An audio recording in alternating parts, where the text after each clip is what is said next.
افتخار است که امروز جوانان نوحه خراسان به صف قواهای مسلح جمهوری تاجیکستان باز هم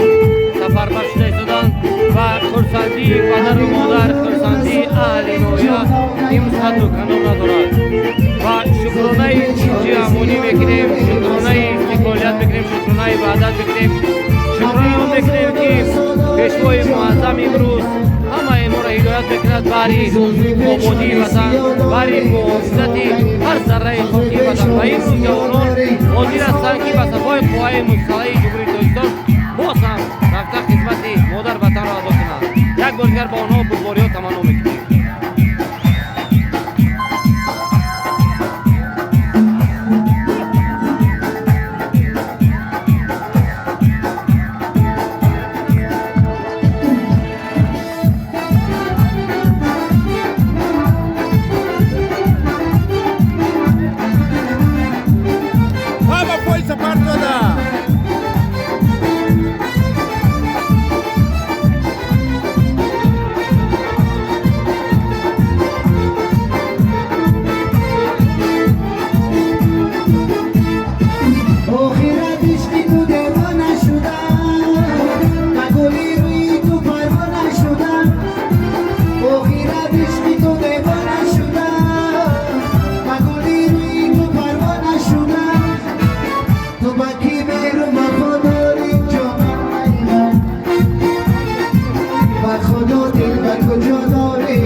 با خواهش خودشان